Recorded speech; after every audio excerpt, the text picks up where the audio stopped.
আগের ভিডিওতে আমরা একটা বিক্রিয়া কৌশল দেখেছিলাম যেখানে হাইড্রোজেন ব্রোমাইডের সাথে এখানকার এই অ্যালকিনটার বিক্রিয়া হয়েছিল। এখানে আসলে আমরা এই হ্যালাইডটাকে এখানকার এই অ্যালকিনের সাথে যুক্ত করেছিলাম আর পেয়েছিলাম 2-ব্রোমোপেন্টেইন, যেটা একটা অ্যালকেইন। এটা করার সময় আমি সাধারণভাবে একটা সিদ্ধান্ত নিয়েছিলাম, কিন্তু আমি ব্যাখ্যা করিনি যে কোন সেই সিদ্ধান্তটা নিয়েছিলাম। আমরা বলেছিলাম এখানকার এই হাইড্রোজেনটা আংশিক পজিটিভ চার্জ যুক্ত হবে, কারণ এটা অনেক বেশি তড়িৎ-ঋণাত্মক। আর এটা আংশিক পজিটিভ হয়, এটা যখন সঠিক দিক থেকে এটার সাথে ধাক্কা খাবে তখন কোনো একটা কার্বন থেকে এটা একটা ইলেকট্রন সরিয়ে নেবে। আমরা এটা ইচ্ছাকৃতভাবে আগের ভিডিওতে সিদ্ধান্ত নিয়েছিলাম যে সেটা এই কার্বনের ইলেকট্রন সরিয়ে নেবে, কিন্তু আপনি খুব সহজেই কল্পনা করে নিতে পারেন যে সেটা এই কার্বন থেকে ইলেকট্রন সরিয়ে নেবে। আসুন সেটার বিক্রিয়া কৌশল আঁকা যাক আর চিন্তা করা যাক কোনটা ঘটার সম্ভাবনা বেশি। তাহলে এক্ষেত্রে কী ঘটছে, আবারও আমি এটার যোজ্যতা ইলেকট্রনগুলো আঁকি।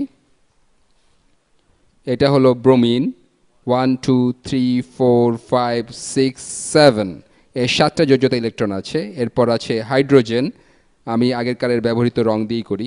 হাইড্রোজেনের যোজ্যতা ইলেকট্রনটা এখানে আছে, এটা আংশিক পজিটিভ আর এটা আংশিক নেগেটিভ। হাইড্রোজেন এখানকার যে কোনো কার্বন থেকে একটা ইলেকট্রন সরিয়ে নিতে চাইবে। এবার এখানকার এই কার্বনটার জন্য করা যাক, এবার একই কাজ এই কার্বনটার জন্য করা যাক। এর একটা ইলেকট্রন আছে, এই বন্ধনটার অন্য প্রান্তে আছে। এটা হাইড্রোজেনের কাছে যাবে যখন হাইড্রোজেনটা এর কাছাকাছি আসবে, অথবা এটা হাইড্রোজেনের দিকে আকর্ষিত হবে। এটা হাইড্রোজেনের কাছে গেলে হাইড্রোজেনটা এই ইলেকট্রনটাকে ছেড়ে দিবে, যেটাকে ব্রোমিন নিয়েই নিতে চাইছিল, কারণ ব্রোমিন অনেক বেশি তড়িৎ-ঋণাত্মক। তাহলে এই ইলেকট্রনটা ব্রোমিনের কাছে চলে যাবে। এটার পর এগুলো দেখতে কীরকম হবে, এই বিক্রিয়ার পরবর্তী ধাপটা কি হবে, এবার সেটা কিন্তু এখানকার এটার থেকে মৌলিকভাবে আলাদা হবে। তাহলে এখন কি ঘটছে, এবার এখানে কার্বন থাকছে যার সাথে দুইটা হাইড্রোজেন বন্ধনে যুক্ত, দুইটা হাইড্রোজেন। এরপর অন্য কার্বনটার সাথে এর শুধু একক বন্ধন থাকবে, এই কার্বনের সাথে এখানকার এই হাইড্রোজেনটা যুক্ত। আচ্ছা, আমি এই পুরো জিনিসটাকে আরেকটু পরিচ্ছন্নভাবে আঁকি। এখানে আছে কার্বন, এর সাথে একটা হাইড্রোজেন যুক্ত, আরেকটা হাইড্রোজেন যুক্ত। এরপর এটা একক বন্ধনে এখানকার এই কার্বনের সাথে যুক্ত, এই কার্বনের সাথে একটা হাইড্রোজেন আর বাকি চেইনটা যুক্ত। আমি এখানে বাকি চেইনটা আঁকছি। এখন এই এই ইলেকট্রনটা হাইড্রোজেনের কাছে চলে গেছে, এর সাথে যে ইলেকট্রনটা জোড়বদ্ধ ছিল সেটা এখনও এই কার্বনের সাথেই আছে। তাহলে এই কার্বনটার সাথে এবার এখানকার এই হাইড্রোজেনটা যুক্ত হবে। তাহলে এই নীল ইলেকট্রনটা এবার এই হাইড্রোজেনের সাথে আছে, এটা আঁকা যাক। নীল ইলেকট্রনটা যেটা এখানে ছিল সেটা এবার কমলা রঙের হাইড্রোজেনের সাথে যুক্ত আছে। আমি এটা আরেকটু পরিচ্ছন্নভাবে আঁকছি, সেটা এবার এখানকার এই হাইড্রোজেনটার সাথে থাকবে। আর হাইড্রোজেনের নিজের ইলেকট্রনটা ব্রোমিন নিয়ে নিয়েছে। ব্রোমিনের প্রকৃতপক্ষে 7টা যোজ্যতা ইলেকট্রন থাকে, 1 2 3 4 5 6 7। এটা এবার হাইড্রোজেনের থেকে একটা অতিরিক্ত ইলেকট্রন পেয়েছে, তাহলে এবার এর একটা নেগেটিভ চার্জ থাকবে। এটা একটা নেগেটিভ আয়ন, এটা হলো ব্রোমাইড, এটাকে ব্রোমাইড আনায়ন বলতে পারেন। আর এই কার্বন একটা ইলেকট্রন হারিয়েছে, এই 4টা যোজ্যতা ইলেকট্রন ছিল, একটা হাইড্রোজেনের কাছে চলে গেল, তাহলে এবার এর একটা পজিটিভ চার্জ থাকবে।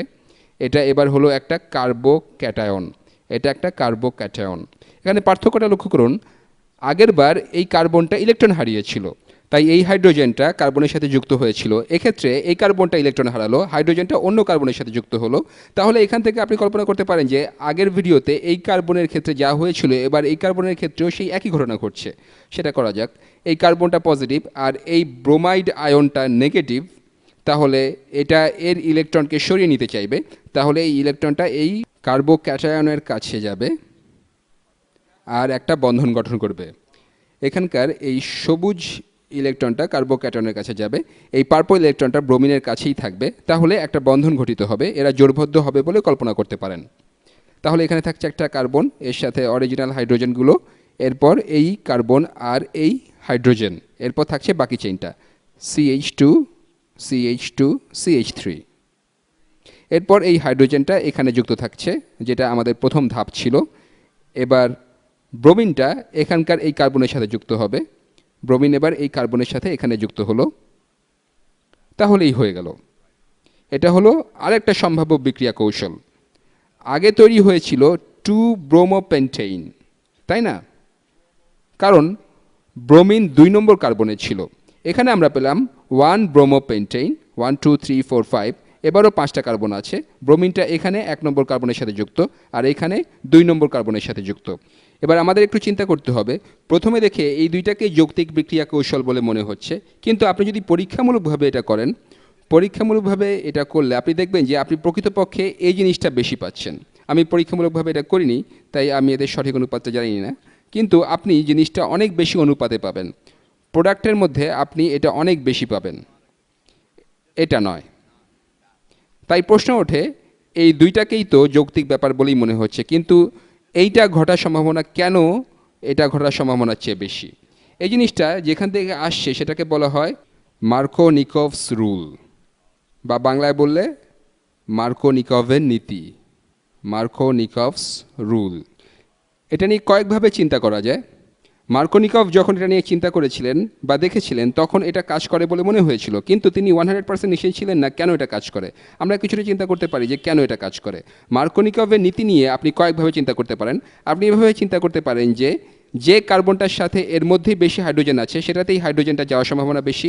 এখানে তাই ঘটছে, এই কার্বনটার সাথে বেশি হাইড্রোজেন আছে এই ডান দিকে কার্বনটার তুলনায়।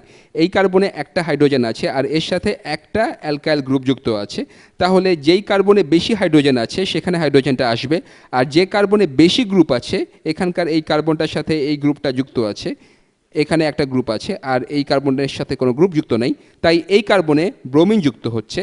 তাহলে যেই কার্বনে বেশি হাইড্রোজেন আছে সেখানে হাইড্রোজেন যুক্ত হচ্ছে, আর যে কার্বনে বেশি গ্রুপ আছে সেখানে অন্য গ্রুপটা যুক্ত হচ্ছে। তাই আমার মনে হয় যেদিকে যেটা বেশি আছে সেদিকে সেটা যাবে। কিন্তু এটা আসলে একটা নীতি, কেন এটা হচ্ছে সেটা কিন্তু বোঝা যায়। একটু চিন্তা করলে বিষয়টা বোধগম্য হয় বা হতে শুরু করে। উভয় বিক্রিয়া কৌশলে কিন্তু একটা কার্বোক্যাটায়ন থাকতে হয়, তাই না? আমরা গত ভিডিওতে এটা নিয়ে কথা বলেছিলাম, কার্বোক্যাটায়ন। এবার এখানে একটা কার্বোক্যাটায়ন আছে, এখানকার বাম দিকের কার্বনটা হলো কার্বোক্যাটায়ন, এখানে ডান দিকের কার্বনটা হলো কার্বোক্যাটায়ন। আর কোন কার্বোক্যাটায়নটা বেশি সুস্থিত বা কোনটা শক্তি স্তর কম, সেখান থেকেই আসলে মার্কোনিকভের নীতিটা এসেছে।